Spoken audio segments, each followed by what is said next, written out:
بے شک جو لوگ اس بات کو پسند کرتے ہیں کہ مسلمانوں میں بے حیائی پھیلے، ان کے لیے دنیا اور آخرت میں دردناک عذاب ہے، اور اللہ ایسے لوگوں کے عزائم کو جانتا ہے اور تم نہیں جانتے۔ اور اگر تم پر اس رسول مکرم صلی اللہ علیہ وآلہ وسلم کے صدقہ میں اللہ کا فضل اور اس کی رحمت نہ ہوتی تو تم بھی پہلی امتوں کی طرح تباہ کر دیے جاتے، مگر اللہ بڑا شفیق، بڑا رحم فرمانے والا ہے۔ اے ایمان والو، شیطان کے راستے پر نہ چلو، اور جو شخص شیطان کے نقوش قدم پر چلتا ہے تو وہ یقیناً بے حیائی اور برے کاموں کے فروغ کا حکم دیتا ہے۔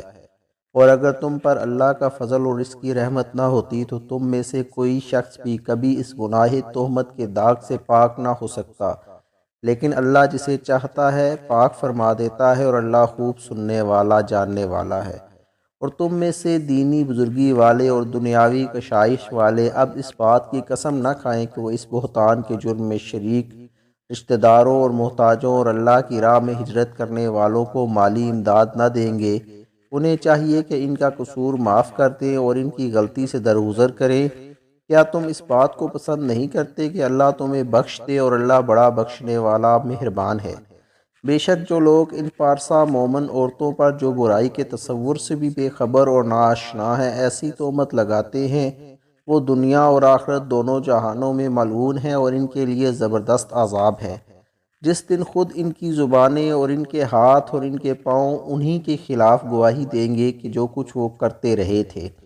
اس دن انہیں ان کے اعمال کی پوری پوری جزا جس کے وہ صحیح حقدار ہیں دے دے گا، اور وہ جان لیں گے کہ اللہ خود بھی حق ہے اور حق کو ظاہر فرمانے والا بھی ہے۔ ناپاک عورتیں ناپاک مردوں کے لیے مخصوص ہیں، اور پلید مرد پلید عورتوں کے لیے،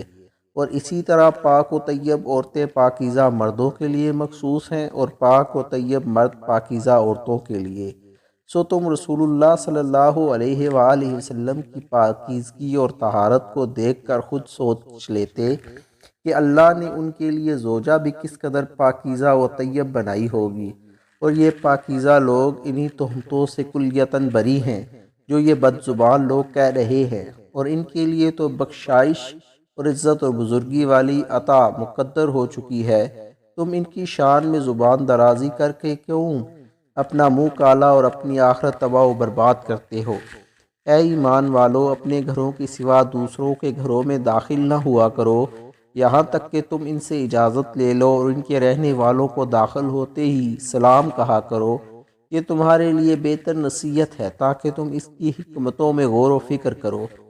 پھر اگر تم ان گھروں میں سے کسی شخص کو موجود نہ پاؤ تو تم ان کے اندر مت جایا کرو یہاں تک کہ تمہیں اس بات کی اجازت دی جائے، اور اگر تم سے کہا جائے کہ واپس چلے جاؤ تو تم واپس پلٹ جایا کرو۔ یہ تمہارے حق میں بڑی پاکیزہ بات ہے، اور اللہ ان کاموں سے جو تم کرتے ہو خوب آگاہ ہے۔ اس میں تم پر گناہ نہیں کہ تم ان مکانات و عمارات میں جو کسی کی مستقل رہائش گاہ نہیں ہے، مثلا ہوٹل، سرائے اور مسافر خانے وغیرہ میں بغیر اجازت کے چلے جاؤ، یہاں کہ ان میں تمہیں فائدہ اٹھانے کا حق حاصل ہے، اور اللہ ان سب باتوں کو جانتا ہے جو تم ظاہر کرتے ہو اور جو تم چھپاتے ہو۔ آپ مومن مردوں سے فرما دیں کہ وہ اپنی نگاہیں نیچی رکھا کریں اور اپنی شرمگاہوں کی حفاظت کیا کریں، یہ ان کے لیے بڑی پاکیزہ بات ہے۔ بے شک اللہ ان کاموں سے خوب آگاہ ہے جو یہ انجام دے رہے ہیں۔ اور آپ مومن عورتوں سے فرما دیں کہ وہ بھی اپنی نگاہیں نیچی رکھا کریں اور اپنی شرمگاہوں کی حفاظت کیا کریں، اور اپنی آرائش و زیبائش کو ظاہر نہ کیا کریں سوائے اسی حصہ کے جو اس میں سے خود ظاہر ہوتا ہے۔ وہ اپنے سروں پر اوڑھے ہوئے دوپٹے اور چادریں اپنے گریبانوں اور سینوں پر بھی ڈالے رہا کریں، اور اپنے بناؤ سگار کو کسی پر ظاہر نہ کیا کریں سوائے اپنے شوہروں کے یا اپنے باپ دادا یا اپنے شوہروں کے باپ دادا کے یا اپنے بیٹوں یا اپنے شوہروں کے بیٹوں کے یا اپنے بھائیوں یا اپنے بھتیجوں یا اپنے بھانجوں کے یا اپنی ہم مذہب مسلمان عورتوں یا اپنی مملوکہ باندیوں کے یا مردوں سے وہ خدمت گار جو خواہش و شہوت سے خالی ہوں، یا وہ بچے جو کم سنی کے باعث ابھی عورتوں کی پردے والی چیزوں سے آگاہ نہیں ہوئے، یہ بھی مستثنیٰ ہیں۔ اور نہ چلتے ہوئے اپنے پاؤں زمین پر اس طرح مارا کریں کہ پیروں کی چھنکار سے ان کا وہ سنگھار معلوم ہو جائے جسے وہ حکم شریعت سے پوشیدہ کیے ہوئے ہیں۔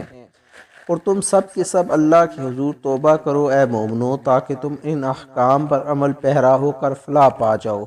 اور تم اپنے مردوں اور عورتوں میں سے ان کا نکاح کر دیا کرو جو عمر نکاح کے باوجود بغیر ازواجی زندگی کے رہ رہے ہوں،